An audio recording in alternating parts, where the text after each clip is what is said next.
Hello everyone, I welcome you all to my YouTube channel. और आज के इस वीडियो लेक्चर में हम डिस्कस करने वाले हैं इनकम फ्रॉम हाउस प्रॉपर्टी के एक बेहद इंपॉर्टेंट क्वेश्चन के बारे में, जो कि आपका रहेगा क्वेश्चन नंबर 29। अगर आप चाहें तो स्वाति प्रकाशन का ये जो है वो रिफ्रेशर है। क्वेश्चन नंबर 29 हम करा रहे हैं। इसमें आप चाहें तो आप इसका स्क्रीनशॉट ले सकते हैं। आइए आज का वीडियो शुरू करते हैं। देखिए, सबसे पहले अगर हम बात करते हैं क्वेश्चन नंबर 29 की, इनकम फ्रॉम हाउस प्रॉपर्टी की, तो भाई उस कंडीशन में हम क्या करेंगे, सबसे पहले यहाँ पे लिखेंगे क्वेश्चन नंबर 29। ठीक है जी। उसके बाद में हमें क्या करना है कि इनकम फ्रॉम हाउस प्रॉपर्टी का अगर कोई भी क्वेश्चन है, सबसे पहले हमें क्या करना है कि सबसे पहले हमको यहाँ पर लिखना है computation of taxable income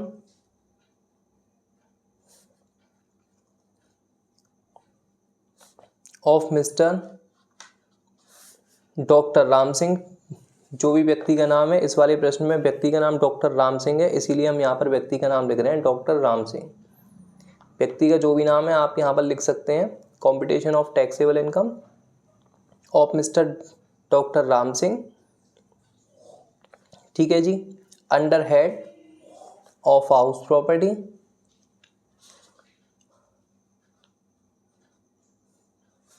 for the assessment year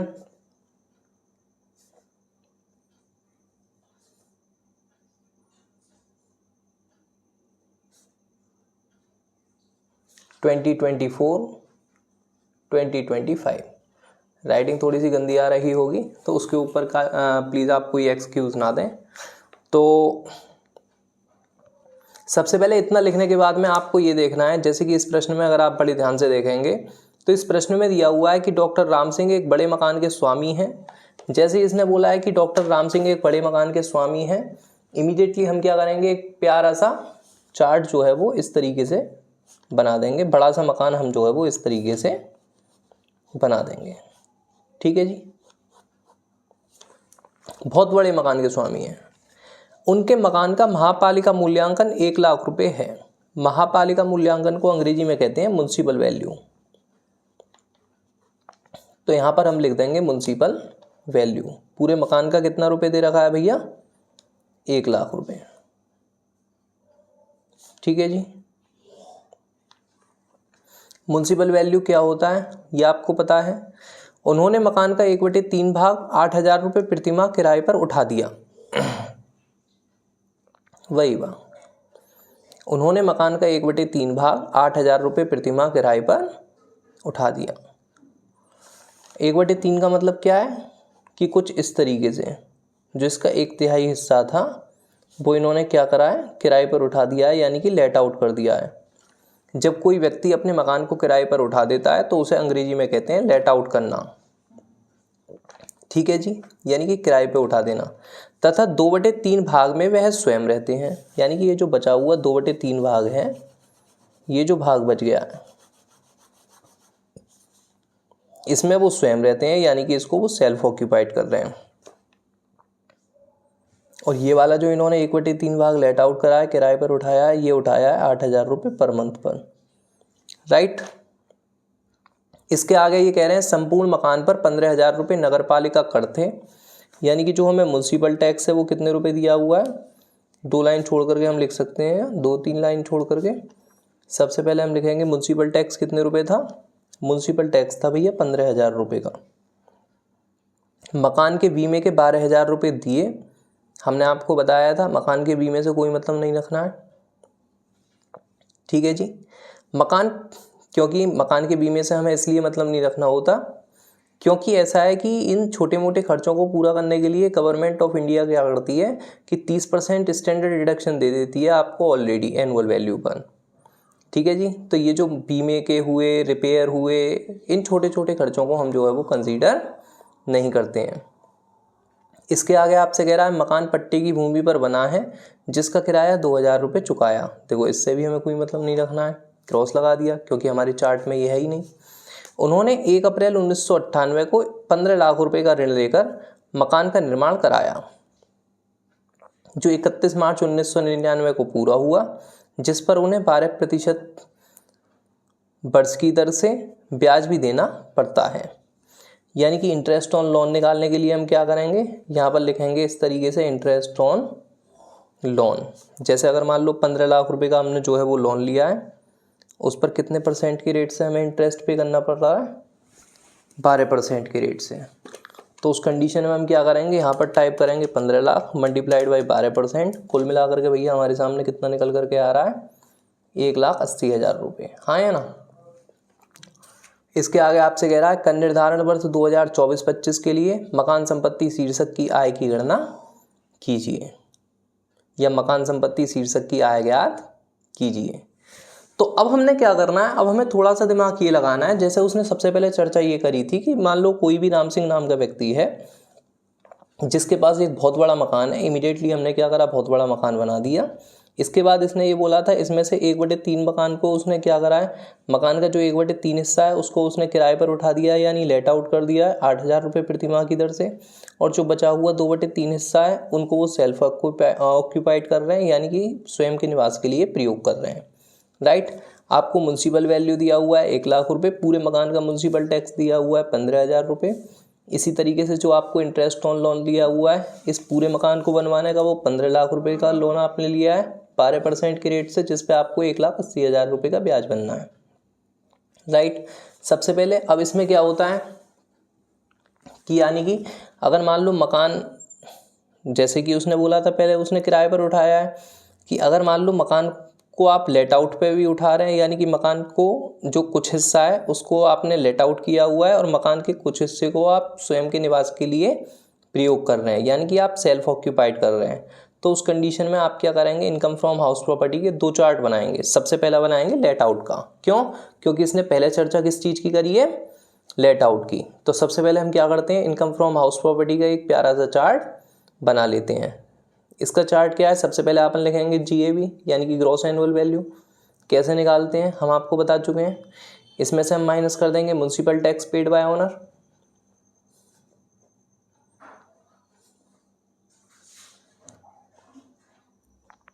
ठीक है जी। हमारे सामने क्या निकल करके आ जाएगा, एनुअल वैल्यू। इसमें से हम क्या करेंगे, डिडक्शन माइनस करेंगे अंडर सेक्शन 24, क्योंकि यहाँ पर धारा 24 के अंतर्गत डिडक्शन मिलती है। सबसे पहली डिडक्शन मिलेगी हमें स्टैंडर्ड डिडक्शन 30% की, और दूसरी जहाँ पर जो हमें डिडक्शन मिलेगी वो मिलेगी भैया इंटरेस्ट ऑन लोन की।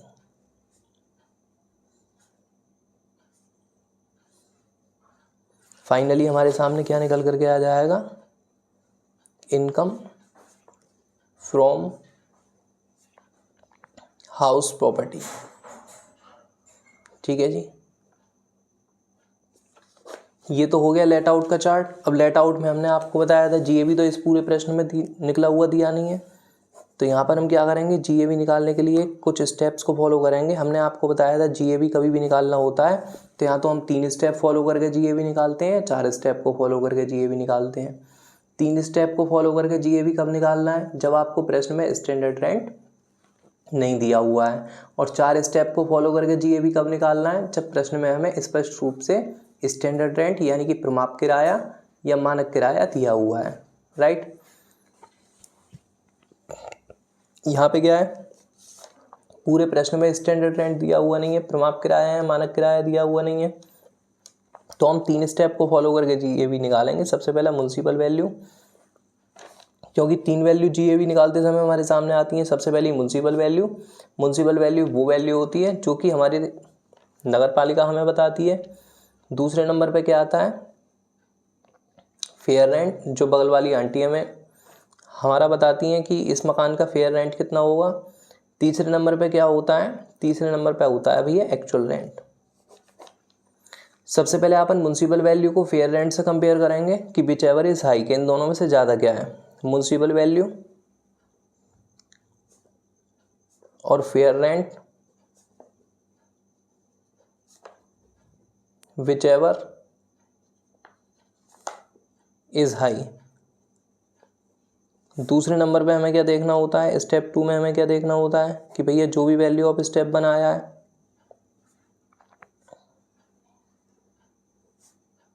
और जो भी हमारा एक्चुअल रेंट है, ठीक है, विच एवर इज हाई। बहुत अच्छे से प्रश्न समझ में आने वाला है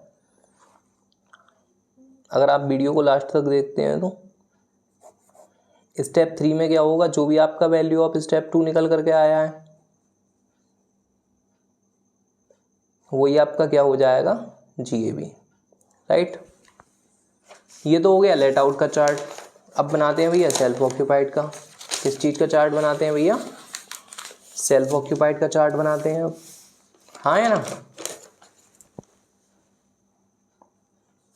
सेल्फ ऑक्यूपाइड का चार्ट भी सेम बनेगा, बस इसमें क्या होगा कि नीचे GAB का चार्ट नहीं बनेगा, ठीक है जी। सेल्फ ऑक्यूपाइड वाले में कभी भी GAB का चार्ट जो है वो नहीं बनेगा। यहाँ पे सबसे पहले हम क्या लगाएंगे, GAB, इसमें से माइनस कर देंगे क्या, municipal tax paid by owner,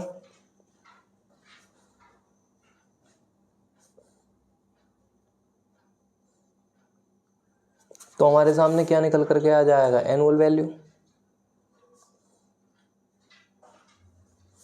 इसमें से माइनस कर देंगे क्या, डिडक्शन अंडर सेक्शन 24, जिसमें आपको दो चीज़ों की डिडक्शन मिलती है, एक तो स्टैंडर्ड डिडक्शन मिलती है 30% की, और दूसरी आपको इंटरेस्ट ऑन लोन के संबंध में डिडक्शन मिलती है, राइट। इसके अलावा आपको कोई भी एक्सपेंसेस दिया हुआ है आपको उसे कंसीडर नहीं करना है, ठीक है जी। सबसे पहले हम सॉल्व करते हैं लेट आउट वाला। लेट आउट वाले में पहले हमें GAB चाहिएगा। अब GAB किस तरीके से निकालना है, हमें 3 स्टेप को फॉलो करके GAB निकालना है। अब भैया म्युनिसिपल वैल्यू तो हमारे पास है ही नहीं, म्युनिसिपल वैल्यू तो हमें पूरे मकान की दी हुई है, म्युनिसिपल वैल्यू जो है वो हमें पूरे मकान की दी हुई है, राइट। तो हम क्या करेंगे, जैसे 1 लाख रुपए पूरे मकान की म्युनिसिपल वैल्यू है, तो इसमें से हमने कितना लेट आउट किया हुआ है, 1/3, यानी कि 1 लाख का 1/3 निकाल करके कितना आएगा, लगभग 33,333 रुपये करीब, ठीक है जी। आप चाहें तो निकाल करके भी देख सकते हैं। सबसे पहले आपने टाइप करना है कैलकुलेटर में 1 लाख, गुणा लगाना है 1, डिवाइड लगाना है 3 से, बराबर का बटन दबा देना है रिजल्ट देखने के लिए। बराबर जब आप दिखाते हैं तो यहाँ पे आपका 33,333.333 है, ऐसे करके आ रहा है। अगर मान लीजिए पॉइंट के बाद की संख्या हमारी 5 से छोटी है तो उस कंडीशन में हम उसे छोड़ देंगे, और 5 या 5 से बड़ी होती तो पीछे वाली संख्या में 1 जोड़ देते हैं। जैसे ये 33,333.33 है तो उस कंडीशन में क्या करेंगे, पॉइंट के बाद की जो संख्या है उन्हें छोड़ देंगे, केवल यहाँ पर लिख देंगे 33,333 रुपये, जो कि हमने लिख दिया है। अब इसी तरीके से जो बचा हुआ हमारा मकान का 2/3 हिस्सा है उसको हम सेल्फ ऑक्यूपाई कर रहे हैं, यानी कि 1 लाख का अगर हम 2/3 निकाल करके देखते हैं तो हमारे सामने 66,666.666 आ रहा है, ठीक है जी। अब पॉइंट के बाद की संख्या 5 से बड़ी है तो हम क्या करेंगे, यहाँ से ये हटा करके पीछे वाली संख्या में 1 जोड़ देंगे, तो 66,666 में 1 जोड़ेंगे तो हमारे सामने कितना हो जाएगा, 66,667, ठीक है जी। इसी तरीके से हमने म्युनिसिपल टैक्स पूरे मकान का 15,000 रुपये दिया हुआ है, इसका आप 1/3 निकालेंगे तो आपके सामने 5,000 रुपये निकल करके आ जाएगा। पूरे मकान का म्युनिसिपल टैक्स 15,000 रुपये है, जिसमें से उस मकान का 2/3 हिस्सा हम अपने स्वयं के निवास के लिए प्रयोग कर रहे हैं, यानी कि उसको सेल्फ ऑक्यूपाइड कर रहे हैं, ठीक है जी। तो उस हिस्से का अगर हम म्युनिसिपल टैक्स देखते हैं तो वो हमारे सामने कितना रुपये निकल करके आएगा, 10,000 रुपये, राइट। इसी तरीके से पूरे मकान को बनवाने पे जो आपने लोन लिया था 15 लाख रुपए का, उस पर हम 12% के रेट से 1,80,000 रुपये का ब्याज भर रहे हैं। लेकिन अगर मान लो हम 1/3 हिस्से का ब्याज देखते हैं, जिस मकान को हमने लेट आउट किया हुआ है, तो उस हिस्से को बनवाने पे जो हमने लोन लिया होगा उस पर हम कितने रुपए का इंटरेस्ट चुका रहे हैं आज, तो 1,80,000 का 1/3 हम निकाल करके देखते हैं तो कितना आता है, 60,000 रुपये। और जो 2/3 हिस्सा हम स्वयं के निवास के लिए प्रयोग कर रहे हैं उसका अगर हम इंटरेस्ट ऑन लोन देखते हैं तो हमारे सामने कितना आता है, 1,20,000 रुपये, राइट। अगर प्रश्न में फेयर रेंट दिया हुआ नहीं होता है तो हम अपनी तरफ से मान लेते हैं कि उस मकान का फेयर रेंट कितना होगा, 0, ठीक है जी। अभी यहाँ पे क्या है, म्युनिसिपल वैल्यू। सबसे पहले आपने ये देखना है कि हम लेट आउट वाले का क्वेश्चन सॉल्व कर रहे हैं, जो हमने मकान का हिस्सा लेट आउट किया हुआ है पहले उसको हम सॉल्व कर रहे हैं, ठीक है। तो सबसे पहले हमें देखना है म्युनिसिपल वैल्यू। म्युनिसिपल वैल्यू कितना है इसका, 33,333 रुपये, तो हमने यहाँ पर लिख दिया 33,333। अब इसको कंपेयर करना है फेयर रेंट से, क्योंकि म्युनिसिपल वैल्यू और fair rent which ever is high, तो म्यूनसिपल वैल्यू तो इस मकान की 33,333 है, लेकिन फेयर रेंट कितना है 0 रुपये। तो 33,333 और 0 में से ज़्यादा क्या है भैया 33,333 रुपये, राइट। अब ये जो 33,333 आया है यानी कि वैल्यू ऑफ स्टेप 1 जो है इसको हम कंपेयर करेंगे एक्चुअल रेंट के साथ में कि विच एवर यानी जो भी, इस मतलब है हाई मतलब ज़्यादा, कि जो भी ज़्यादा है। जैसे वैल्यू ऑफ स्टेप 1 कितना है 33,333, इसको अपन कंपेयर करेंगे एक्चुअल रेंट के साथ में। और एक्चुअल रेंट कितना है हमारा, आपको एक चीज़ समझनी पड़ेगी। जैसे कि हमने ऊपर अभी बताया था प्रश्न पढ़ते समय कि ये जो मकान है जो हमने लेट आउट किया हुआ है उसे हमने 8,000 रुपये प्रति माह की तरह से किराए पर उठाया हुआ है। तो इस कंडीशन में क्या करेंगे कि जो हमारा 8,000 रुपये पर मंथ के रेट से हमने मकान उठाया हुआ है 12 महीने का हम कितना रुपया पा रहे होंगे 96,000 रुपये, राइट। तो यहाँ पे कितना आ जाएगा 96,000, डन। अब 33,333 और 96,000 में से ज़्यादा क्या है भैया 96,000 रुपये। कितने रुपये है 96,000 रुपये ज़्यादा है, क्योंकि वैल्यू ऑफ स्टेप 1 तो 33,333 है लेकिन एक्चुअल रेंट कितना है 96,000। तो इन दोनों में से ज़्यादा क्या है 33,333 और 96,000 में से ज़्यादा क्या है 96,000 भैया। तो यहाँ पे कितना लिख दिया हमने 96,000। Value of step 2, value of step 2 कितना आया है 96,000, यही हमारा क्या हो जाएगा GAB, ठीक है जी। अब GAB जब हमारे सामने 96,000 निकल करके आ गई तो उस कंडीशन में हम GAB को ऊपर ले जाएंगे 96,000 रुपये। Municipal tax paid by owner, देखना म्यूनसिपल टैक्स पूरे मकान का भाई 15,000 रुपये पे कर रहे हैं हम, जिसमें से 1/3 हिस्सा जो कि हमने लेट आउट किया हुआ है उस हिस्से का कितने रुपये म्यूनसिपल टैक्स पे कर रहे हैं 5,000 रुपये। तो यहाँ पे हमने कितना लिख दिया 5,000 रुपये। और 96,000 में से हम जैसे ही 5,000 रुपये घटाते हैं फाइनली हमारे सामने एनुअल वैल्यू कितनी आ जाएगी 91,000 रुपये, राइट। अब हम 91,000 का अगर 30% निकालते हैं तो हमारे सामने कितना बैठेगा 91,000 का अगर हम निकालते हैं 30% तो हमारे सामने निकल करके आ रहा है 27,300 रुपये, जिसको हमने यहाँ पर लिख दिया है, ठीक है जी। इंटरेस्ट ऑन लोन की अगर हम बात करते हैं तो पूरे मकान का हम ब्याज 1,80,000 रुपये चुका रहे हैं और जो हिस्सा हमने 1/3 लेट आउट किया हुआ है उस हिस्से का ब्याज कितना बैठता है 60,000 रुपये। तो उसको अपन कहाँ पर लिख देंगे यहाँ पर, हाँ या ना। अब क्या करते हैं भैया 91,000 में से इन दोनों को माइनस करते हैं क्योंकि माइनस है ना। तो यहाँ पे हम 91,000 टाइप करें, इसमें से माइनस करेंगे 27,300, जो भी निकल के आया उसमें से माइनस कर दो 60,000। तो फाइनली हमारे सामने आंसर कितना निकल करके आ रहा है 3,700 रुपये। ये क्या हो गया हमारा इनकम फ्रॉम हाउस प्रॉपर्टी, ठीक है जी। अब देखो इसमें आंसर आपका इनकम फ्रॉम हाउस प्रॉपर्टी 3,700 रुपये दिया हुआ है, राइट। अब हम निकालते हैं कि जो हिस्सा हमने सेल्फ ऑक्यूपाई किया हुआ है उस हिस्से का इनकम फ्रॉम हाउस प्रॉपर्टी कितना बैठ रहा है, right. Income from house property, right. अभी यहाँ पे आपको एक चीज़ समझनी पड़ेगी कि हमने आपको बताया था जिस समय चार्ट बनवाया था, और आपको ध्यान रखना चाहिए कि यदि करदाता किसी ऐसे मकान में रहता है जो कि उसका स्वयं का है तो उस दशा में ग्रॉस एनुअल वैल्यू यानी कि GAB कितना होगा 0। उस कंडीशन में GAB सीधा सीधा क्या हो जाएगा भैया 0 हो जाएगा, राइट, ठीक है जी। तो उस दशा में उसका वार्षिक मूल्य जो है वो क्या होता है 0। और जब एक बार वार्षिक मूल्य ही 0 हो गया तो उस कंडीशन में ऊपर की वैल्यू से तो कुछ मतलब रखना नहीं है। हमने पॉइंट लिखवाया था कि यदि करदाता किसी ऐसे मकान में रहता है जो कि उसका स्वयं का है तो उस दशा में उस मकान का एनुअल वैल्यू यानी कि वार्षिक मूल्य 0 होता है, तो हमने एनुअल वैल्यू 0 लिख दिया।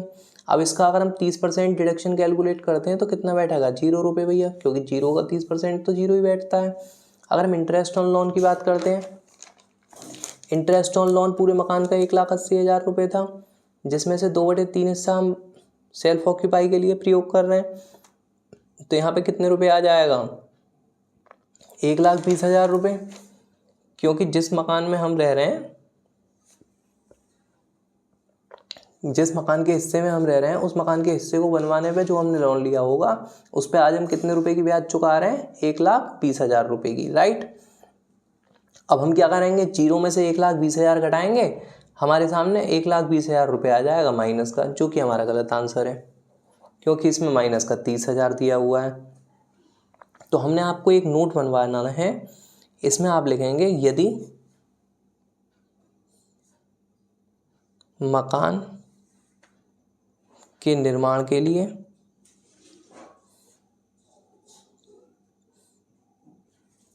1 अप्रैल 1999 से पहले ऋण लिया गया है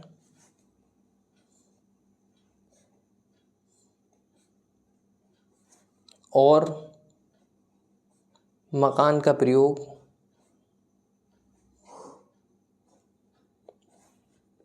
स्वयं के निवास के लिए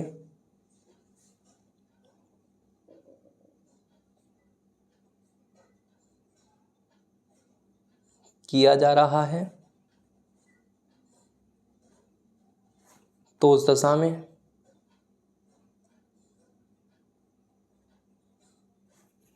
इंटरेस्ट ऑन लोन के संबंध में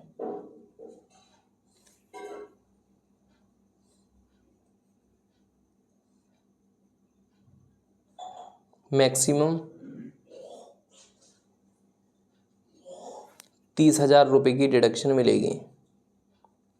30,000 रुपये की डिडक्शन मिलेगी। ठीक है जी। अब जैसे अगर आप यहाँ पे देखेंगे, यहाँ पर हमने मकान बनवाने के लिए जो लोन लिया है, हालांकि उस पर जो इंटरेस्ट बैठती है वो बैठती है 1,20,000 रुपये की। ठीक है जी। अगर मान लो ये मकान हमारा, जो मकान का हिस्सा है, इसको हम सेल्फ ऑक्यूपाई ना करके, यानी कि स्वयं के निवास के लिए प्रयोग ना करके किसी को लेट आउट कर देते, किसी अन्य व्यक्ति को किराए पर उठा देते, तो उस कंडीशन में हमें यहाँ पर 1,20,000 रुपये की पूरी डिडक्शन मिल जाती। लेकिन अगर मान लो हमने मकान बनवाने के लिए 1 अप्रैल 1999 से पहले ऋण लिया है, यानी लोन लिया है, और मकान का प्रयोग सेल्फ ऑक्यूपाई के लिए किया जा रहा है, यानी कि स्वयं के निवास के लिए किया जा रहा है, तो उस कंडीशन में यहाँ पर आपको 1,20,000 रुपये की डिडक्शन नहीं मिलेगी। जैसे आप यहाँ पे देख सकते हैं, यहाँ पर उन्होंने 1 अप्रैल 1998 को 15 लाख रुपये का ऋण लेकर भगवान का निर्माण कराया था, जो कि 31 मार्च 1999 को पूरा हुआ। यानी यहाँ पर जो लोन लिया गया है वो 1 अप्रैल 1998 को लिया गया है। और रूल क्या कहता है कि भैया 1 अप्रैल 1999 से पहले अगर आपने लोन लिया किसी भी मकान के बनवाने के लिए, और उस मकान को फिर आपने प्रयोग करा स्वयं के निवास के लिए, तो आपको मैक्सिमम कितने रुपए की डिडक्शन मिलेगी? 30,000 रुपये की। और जीरो में से माइनस करके 30,000 रुपया, यहाँ पे आंसर कितना आ जाएगा? माइनस का 30,000 रुपये। राइट। तो यहाँ पे हम क्या निकाल देंगे? Total income from house property. Total income from house property कैसे निकालेंगे भैया? जो भी हमारा लेट आउट से इनकम हुआ है इसमें प्लस कर देंगे जितना भी हमें सेल्फ ऑक्यूपाई से इनकम हुआ है। लेट आउट से हमें, यानी कि जो मकान का हिस्सा हमने लेट आउट कर दिया था, वहाँ से हमने कितना रुपये बनाया है? 3700 रुपये। यहाँ पे हम लिख देंगे 3700 रुपये। इसमें प्लस कर देंगे सेल्फ ऑक्यूपाइड, जो कि हमें माइनस का 30,000 दिया हुआ है। राइट। 3700 का 3700 आ गया, प्लस माइनस माइनस हो जाता है, 30,000 का 30,000 रहेगा। अब 30,000 में से माइनस कर दें क्या? 3700 रुपये। अगर हम 30,000 में से माइनस कर देते हैं 3700 रुपये, फाइनली हमारे सामने आएगा 26,300। ठीक है जी। सॉरी, पहले हमें क्या करना है? 3700 टाइप करना है, फिर इसमें से माइनस करना है कितना? 30,000। तो आंसर कितना आ गया? माइनस का 26,300। यही हमारा आंसर है। ठीक है जी। आप चाहें तो इसे total income from house property लिख सकते हैं या लॉस फ्रॉम हाउस प्रॉपर्टी लिख सकते हैं, क्योंकि इस साल तो लॉस हो गया ना। आंसर अगर नेगेटिव में आ रहा है तो loss from house property, answer अगर पॉजिटिव में आता है तो income from house property. I hope कि आपको इस वीडियो में बहुत कुछ जानने के लिए मिला होगा। अगर आपको ये वीडियो अच्छी लगी है तो आप वीडियो को लाइक करके चैनल को सब्सक्राइब भी कर सकते हैं, क्योंकि इसी तरीके की एजुकेशनल वीडियोस मैं अपने चैनल पर लाता रहता हूँ। अगर आपको मान लीजिए वीडियो अच्छी नहीं लगी है तो आप वीडियो को डिसलाइक करके चैनल को अनसब्सक्राइब भी कर सकते हैं। मिलते हैं आपसे अगली वीडियो में, तब तक के लिए गुड नाइट, शुभ रात्रि, शब बखैर, बाय बाय।